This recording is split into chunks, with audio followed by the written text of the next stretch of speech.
Welcome to the crypto.news show, episode 4. I am your host, Tony Noto, and with me is my co-host, Dorian Batitska. Hello, Tony. How are you? I'm great. We just had an amazing conversation with Brian Fanzo, the famous Brian Fanzo in the meme coin world. He's a Web3 specialist. He's a globetrotter, traveled the world, futurist. He has his own.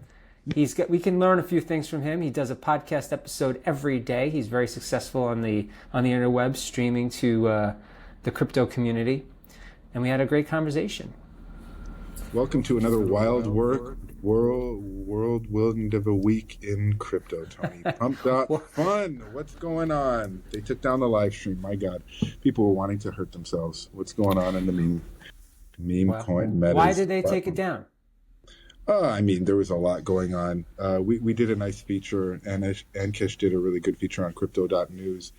There was people doing self-harm, threatening to shoot up schools, you name it. It had kind of evolved from QuantKid, because QuantKid had launched a few meme coins the week prior, and those meme coins became, they got rugged by the little kid, and then that kid, and people started to kidnap the kid's dog, and then that became a meme coin, and then it spiraled, as things tend to. Somebody dog napped a kid's, and then they created a coin out. A meme coin, yeah, on pump.fun. I think the world is just full of such, high class, intelligent individuals. That's amazing. Pump.4chan.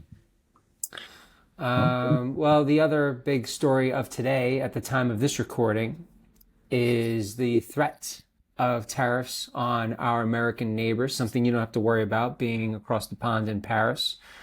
But our president-elect, Mr. Trump, wants to impose tariffs of 25% on all products coming from Canada and Mexico. And our top story on crypto.news right now is whether or not it'll affect the crypto market. And it turns out, yes, it will. And what's strange to read as the story develops is that the poly market bettors, the ones that were so hyped up for this man's presidency beginning in 2025, are now banging against the fact that these tariffs will be implemented, which suggests that maybe these crypto bros are not taking the president-elect at his word. A lot of people think that the tariffs are being used as a leverage tool.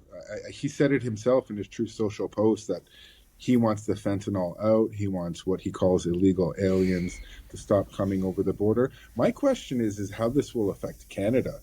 It seems to me that Mexico and China, it's an obvious case in point for why you would want to use tariffs as a form of leverage, but it's kind of unfair to Canada up there north of the 49th. Well, he also just doesn't like Canada. I think that he remembers that the prime minister there was critical of him. Trudeau. Trudeau. And he is very clear about being vindictive in his next administration. So it could just be something as simple as that. Angela Merkel just did an interview where she talks about how he's not the type of guy who wants to compromise. He wants to win in every conversation, every deal he wants to work out. The art of the deal that he prides himself on is really not an art to it. Justin Sun doesn't seem to mind. He just dumped $30 million into World Liberty Financial, Trump's blockchain project. So, yeah. Well, this is the first commodified presidency in the United States history. Like you can invest directly into the president, and did you get the Trump sneakers with the NFT? I did not. No, that's not my style. But I'll look into maybe getting you a pair for the holidays. I wonder if Justin Sun has them. Anyway, thank you, Tony. Well, let's get right into the interview because this was a fun one.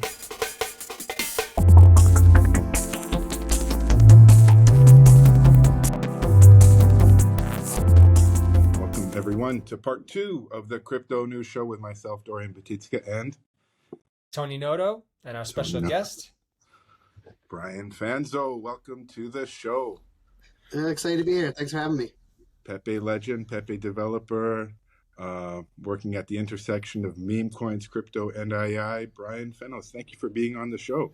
Let's start with how you got into Pepe and how, I guess your journey into the meme coin meta system. Yeah, excited to be here. I have my background. I have a decade in cybersecurity for the Department of Defense here in DC. I left that and really focused on kind of the emerging tech sector as a public speaker. So I've traveled to 76 countries, been around the world many, many times, and mostly focusing on like, where does technology push us forward as far as emerging tech, everything from social media, digital marketing, and then a lot around like the technology of the blockchain. And so blockchain is what actually attracted me to Web3 about 6 years ago. And it was mostly on this idea of like transparency and digital ownership of data, ownership of our digital presence. And so that's kind of where I got into the space. I focused blockchain, fell in love with NFTs, and really started diving into like, what does it look like to grow a digital culture? How do you expand in this digital world? And meme coins kind of became a lot of the rage over the last 2 years. And for me, it's such an interesting intersection of like technology adoption. I grew up as a huge fan of Apple, Apple fanboy. I mean, my Twitter handle is iSocialFans, like iPad, iPhone, iSocialFans. And so Guy Kawasaki and what he did with Apple was building this cult around Apple before Apple was cool, before, there was no, Homies Don't Right Click was a group that I was in, which was a bunch of Mac nuts that, in early 2000. And that idea of like technology adoption through cult and community, to me, has always been kind of missing outside of like the couple big examples like the Apples and the Microsoft. But I think where we're at now, it's kind of changing. We're flipping it on its head with Web3. And so PepeCoin kind of fell in my lap as an OG token that also was focused on technology adoption. And that's kind of how I ended up here on this wonderful journey. Yeah, Pepe is a meme coin, of course, built on the Ethereum blockchain, which gained rapid popularity in April 2023 after launch. It's now, I guess, number 19 in the top 100 cryptocurrencies with a market cap of over 7 billion. How did Pepe get there? Tell the story of Pepe. We want to know the story of Pepe. I mean, we know the story of Pepe the Frog and everything that's gone on with Matt Fergie and that whole thing. But how did Pepe sort of Fury? How do you pronounce his last name? Fury? Matt Fury. Yeah, yep. But how did Pepe? Where did it come from? Pepe coin. So there's two Pepes too. Like I think we have to qualify the two different ones. So like the idea of Pepe coin, actually the one that I invested in, the team that I'm working with, was launched actually in 2016.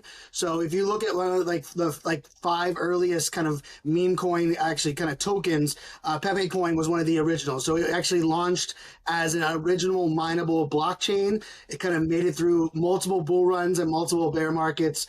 And then May of last year, relaunched on the Ethereum blockchain, kind of migrating from its own blockchain onto Ethereum. And there's actually 2 Pepes. One of them kind of stole the logo and the kind of the meme itself. I wouldn't say the meme isn't stolen because it's hard to steal a meme, but that's the Pepe. It's the $7 billion market cap, right? So that one is just a meme coin, nothing more than the meme coin. The team that I've been working with Pepe Coin is actually a team that's building a meme coin around utility and AI. And so our market cap's right around 450 million. We have growing numbers of users, but we also have a sister token, which is the based AI token. And so Pepe Coin itself, if you look at the two of them, one of them is meme only, with the only utility being price go up, and it's had enormous success. And then Pepe Coin, which is really focused on like, what does utility look like? So if you go to pepecoin.io is the website. In my opinion, it's the best website in all of meme coins. It's a skin of Windows XP. So if you're a Windows XP fan like I was, and big user of Windows XP, you'll notice that like every detail where you can create art with Pepe Paint, which is kind of like Microsoft Paint. You can listen to using Winamp. You can listen to Winamp. You can play video games on the platform. You can stake and burn mechanics. And so this team is really focused on nostalgia OG, but also playing into the Matt Fury narrative, right? And Matt Fury with what Pepe built was a lot of it was how do I give a sense of feeling and ownership to digital community, right? This idea of the digital people, kind of all of us being not heard of, and how do I empower artists? And one of the cool features with PepeCoin that I have to highlight is since January of this year, so not even a full year yet, you can actually mint art on the website that is actually created as an NFT. So it's playing into the art piece of what Matt Fury believes in. And just in a little bit less than a year, about 11 months, $1.5 million worth of art has been minted and purchased by members of the PepeCoin community. So not only is it staying true to kind of the Matt Fury Pepe meme, but it's kind of taking meme coins into a different kind of conversation where what if meme coins were more than just the meme? And that's what kind of really attracted me as a technologist to begin with. So it's interesting. It seems like there's a identity crisis going on. You almost have like a tale of two houses here. How do you avoid the confusion? I mean, a casual reader, right? Meme coins are very new. If you're not a meme coin nerd, if you're not following this day to day, you're gonna leave yourself open to be very confused or vulnerable. On one end, you have PepeCoin becoming the symbol of alt-right perspective, and on the other end, you have this what sounds like a very innovative way to create digital art. How do you reckon with that? So I think it ties into the story of Pepe the Frog and the meme, right? The meme itself was such a pure aspect of what Matt was actually building. And then it was hijacked by the alt-right, like you said. Then it kind of took on its own, kind of name and narrative. And then it was kind of taken back over by the community. And so Pepe Coin, very much like that, had been building since 2016. And unfortunately got front run, logo stolen back in May of 2023. And it's almost like an evolution of like that conversation. Now, I think the big piece of it is I think as we look at crypto investors, especially meme coin investors, there's multiple lanes that they fall into, but those that are looking for more than just price go up are oftentimes going to do a little bit of research, right? And I think that research unlocks, like if you go to the website for Pepe Coin versus the website for the other Pepe, there's not even a similar conversation. And so I think there is an aspect of like education, which is what I do on a daily basis with the project, but I also think it also summarizes what this space is about, right? Like how do we, when the team had the concept hijacked and kind of front run, let's face it, majority of devs and majority of teams would have kind of given up and kind of went a different way. And this team just doubled down and said, what if we out innovated, we out devved, the other projects? And I mean, this month launching a layer one blockchain focused on decentralized AI. And what's cool is you can burn your Pepe coin to own parts of an AI ecosystem, right? And so that doesn't exist in the other Pepe, but it also doesn't exist in a majority of meme coins. And I like to think that we're still extremely early. And I think this bull run that we're kind of entering right now in this moment, I think is going to unlock people wanting more than just price go up, right? Because there's going to be the top 20, top 30 tokens that are out there where, hey, you can get in at multiple billions, market cap. Yes, it might go up 20%. Yes, it might go up 50%. But what if you were building something that unlocked technology revolution and kind of changed the conversation? And so that's where Pepe Coin kind of fits into the lane and still, top 200, meme coin in that sense. And if you look at kind of provenance, I mean, a project that was started in 2016 and the devs are still around, the meme itself has kind of transitioned through this whole space. There's very few that can compete when it comes to historical, the historical aspect of a meme coin in this space. You mentioned this idea of becoming a platform and allowing people to mint their own NFTs and create their own memes on your platform. What are your thoughts on this news coming out of pump.fun and how they took down the live stream? I mean, it was a huge controversy this week. People were doing all kinds of self-harm and engaging in all kinds of malicious acts. How does your platform, ensure that things like that don't happen on it? Well, so I think, decentralization is an interesting space, right? Where we understand this idea of self-policing and self-ownership. But I like to say, I speak on stages around the world, and one of my taglines is technologies isn't going to fix stupid. It's not going to stop bad people from doing bad things. And no technology since the beginning of time has ever done that, right? No innovation has ever prevented people from doing bad things. And live streaming for me is a big place of my life. Even if anyone had followed me, like I had one of the largest live streaming accounts in 2014 when Twitter launched Periscope, and we had Meerkat and a lot of live streaming, and there was a lot of Facebook Live. If you look at Facebook Live, went through a really bad PR. And so I think, unfortunately, pump.fun, when you unlock things and people are playing on speculation and shock value, it's going to enable some polarizing people and some bad people doing bad things. But I do think there's an element of like, what are we going to accept? I think in Web 3, we have to take a different approach than Web 2, right? Web 2, we waited for policies. We waited for these big platforms to take it. And let's face it, they took ownership of our data and they control the narrative of algorithms and how we do things. I'm a big believer in like, how do we look at policy and management of like not allowing people to just run free, but also own kind of the centralized aspect. So we do kind of self-police via our community. So if our community realizes that something is fake or something is hijacked or something is bad for the overall narrative, we actually vote in our Telegram for something to be actually kind of removed from the feed of being able to be bought. But that's a sticky area, right? Because who's out there policing things? And I'm a big believer. I love what Twitter has become with X. And I think part of that is this allowing us to kind of community note and community filter things. And, decentralization is going to have lots of good advantages in this technology world, but it's also going to unlock some kind of that gray area that unfortunately, bad actors do exist. And I think we're just going to have to evolve as we kind of go. And I kudos to pump.fun for recognizing it, hopefully taking it down. And my belief, taking it down, coming up with a better way to age gate, a better way to recognize that you as a community member can police it, and then hopefully relaunching. Like I believe innovation being stifled by bad actors allows bad actors to win, right? I think we have to, it's a beautiful thing. They did a great step. Now let's look at how that live streaming exists. Let's connect it back to wallets and make sure that we're, holding people accountable. And then hopefully let's continue to innovate, because I do think there's something beautiful about this idea of where live content and humans interact with digital ownership. And I think we're still on the early ages of that for sure.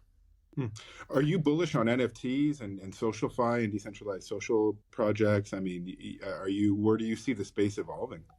So I'm bullish on everything blockchain, right? So I'm a big believer in how do we empower ownership in a digital age. In Web 2, we gave away our data because we wanted a great experience. And I, for one, was guilty. I love the idea of like all of a sudden, if I left something in my Amazon cart and then on the right side of my Facebook feed, it said, "Hey, Brian, you forgot to buy these Chuck Taylor tennis shoes." And I went and bought it, right? Like I was kind of cool with that idea. I kind of loved that experience. But I think in Web 3, we have to recognize that ownership of data is up to us. And so I'm bullish on NFTs. I'm really bullish on DeFi. I'm bullish on crypto AI. I actually think crypto AI is going to be one of the great unlocks, because right now you hear lots of conversation about, you have ChatGPT, you have Claude, you have AI being, in one bucket, people are excited about the evolution of where it's going. The other bucket, they're worried about how is it going to take over the world? What is it going to do with our data?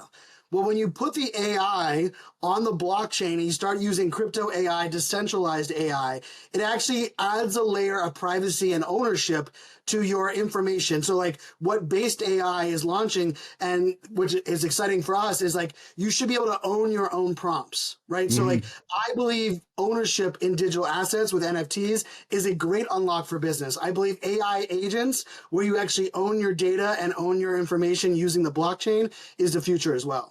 Okay, so I want to ask for a little clarity on that, because ask the average person what AI is, and if they've read up on it, they know that they really don't have ownership over something, because AI sort of scrapes and claws whatever it can as part of that large language model. What do you mean? Like, how would AI help ownership? Because a lot of people think the opposite. And explain, and then start out by explaining as tightly as you can, because we're under time. But time constraints rather. AI, what is the cross section of AI and crypto like? Because is if in certain folks that I've spoken with, they feel like we're just tagging AI onto everything because it impresses investors. And how Right. does it No, differ from other big, like Internet Computer and other big market cap, like AI crypto sector leaders?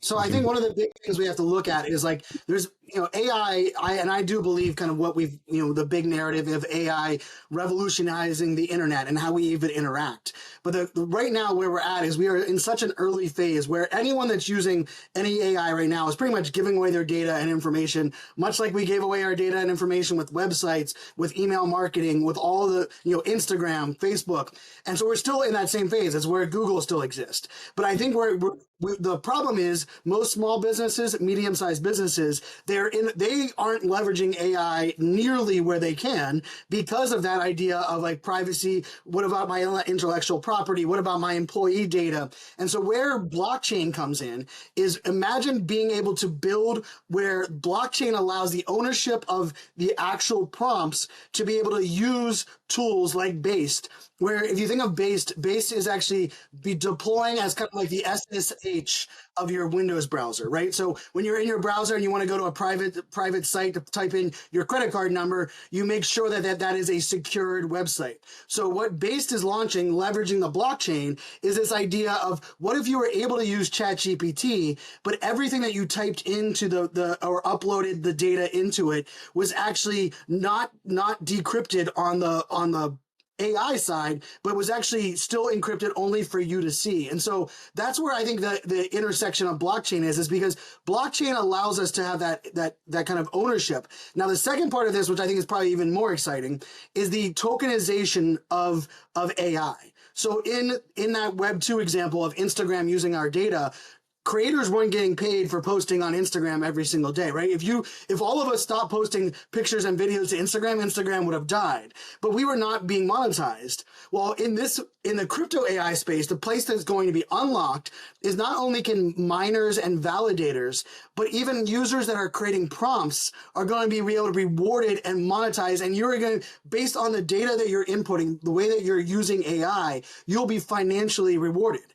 And let's face it, that changes the conversation from just the big technology players controlling AI, what we see and what we do, to all of a sudden monetizing and rewarding us from a tokenization perspective. And so what we're going to see is we're going to see the tech giants all of a sudden, because like right now, the IBMs of the world, they can create their own LLM on-prem and use AI at scale. But I believe, and we've heard Mark Zuckerberg come out and say, Mark Zuckerberg believes that every small business, every company that has an email address or website will have an AI agent.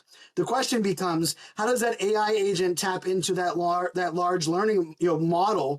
And the answer is going to be, in my view, companies that care about privacy, companies that are on that kind of like bleeding edge of figuring out where AI helps them with productivity are going to look for decentralized solutions to actually add that layer of owning your prompts and being able to monetize. Like imagine if your company all of a sudden created, based on how your company uses AI for productivity, AI for customer interaction, what if you were able to add another layer of passive income based on how you're using technology? That's where AI with decentralization comes in, where we never had that. Like if your website was great on generating traffic, you were able to monetize based on the traffic coming there, but you weren't able to monetize on how well Google monetized the traffic to your website, right? There was always a kind of a gap between Google was selling ads, Google was doing the kind of the monetization on that side, and it was also one-sided, where in the decentralized AI world, we're actually able to monetize the prompt,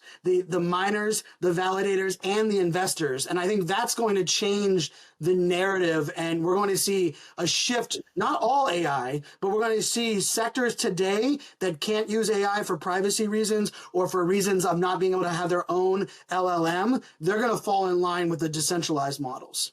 Fascinating. So the future of crypto is entangled with the future of AI and how we own and store our data. Brave new world. Thank you, Brian Fanzo, for your time. Yeah, no, thanks for having me. Well, Brian, why don't you plug those websites again, just for the listeners? I mean, Sure. there's two you You really do your wanted to own podcast, distinct against. Yeah. NFT365podcast.com. You can follow Brian's own podcast and others. Yeah, what else you got? Yeah, of course. So I'm iSocial Fans on Twitter or X. That's the letter I and then social, then my last name FANZ, and that you can follow me on Twitter. We run weekly Twitter Spaces and content coming out pretty much every day around PepeCoin and based AI. You can check out PepeCoin at PepeCoin.io. It's definitely I believe you don't even have you can just click on guest login and dive into the website. Even if you're unsure about meme coins or can't figure out what this world is, I really think the website itself has a pretty cool unlock. And then there's a amazing video that you can watch on the history of PepeCoin and where this is all going on there. So those are the two places. Definitely check out on Twitter. And yeah, I did a podcast every single day for a year. Bought an NFT every single day for a year. So that's NFT 365. I still hold all 365 of those NFTs across 18 blockchains. So lots of great content out there on the podcast as well. Well, maybe we'll join you on your podcast. You never know. Yeah, Just throwing it out there.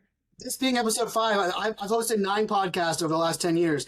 And the stat is the average podcast doesn't make it past 7 episodes. So the average podcast, if you looked on iTunes, there's millions of podcasts, but majority of them have under 7 episodes. So you guys are 2 away. So keep it going, because once you get past 7, it rolls on. I did a podcast with well over 1,000 episodes, one of them. The last one, of course, having well over 500 episodes with the Daily Show. So kudos to that. Thanks for having me on, guys. And excited to see your guys' journey as the podcast continues.